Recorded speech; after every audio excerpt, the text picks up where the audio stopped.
اعوذ باللہ من الشیطان الرجیم بسم اللہ الرحمن الرحیم یا ودود صلی علی سیدنا محمد وآلہ وصحبہ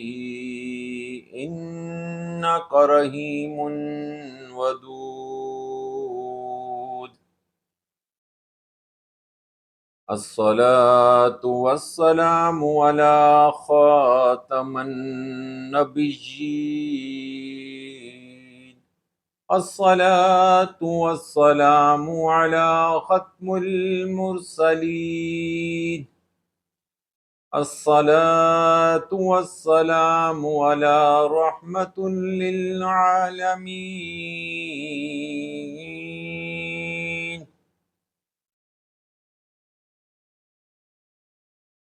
اما بعد، حدیث اليوم،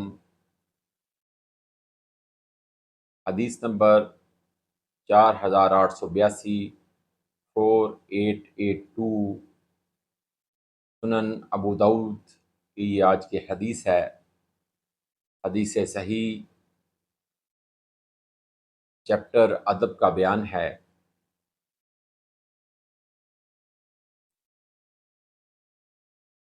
حضرت ابو ہریرہ رضی اللہ تعالی عنہ فرماتے ہیں کہ رسول اللہ صلی اللہ علیہ وآلہ وسلم نے فرمایا، مسلمان کی ہر چیز، اس کا مال، اس کی عزت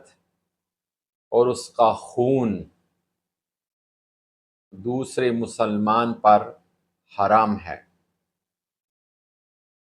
اور آدمی میں اتنی سی برائی ہونا ہی کافی ہے، اور آدمی میں اتنی سی برائی ہونا ہی کافی ہے کہ وہ اپنے بھائی کو، یعنی دوسرے مسلمان بھائی کو حقیر سمجھے۔ استغفر اللہ۔ حدیث مبارکہ نہایت غور سے اور دوبارہ سنیں۔ حضرت ابو ہریرہ رضی اللہ تعالی عنہ کہتے ہیں کہ رسول اللہ صلی اللہ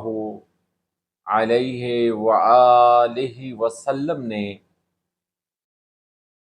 فرمایا، مسلمان کی ہر چیز، اس کا مال، اس کی عزت اور اس کا خون دوسرے مسلمان پر حرام ہے، اور آدمی میں اتنی سی برائی ہونا ہی کافی ہے، اور آدمی میں اتنی سی برائی ہونا ہی کافی ہے کہ وہ اپنے مسلمان بھائی کو حقیر سمجھے، یعنی کہ اپنے سے حقیر جانے۔ غور سے یہ ذرا سن لیجئے گا کہ ایک مسلمان کے لیے دوسرے مسلمان کا مال اس کی اجازت کے بغیر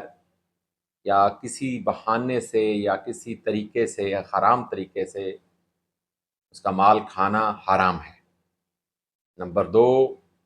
اس کی عزت کے اوپر، اس کی عزت کو داغدار کرنا یا عزت کے اوپر انگلی اٹھانا یا اس کی حد سے گزر جانا، یہ بھی حرام ہے۔ اور اس کا خون، یعنی کہ کسی مسلمان کو قتل کرنا،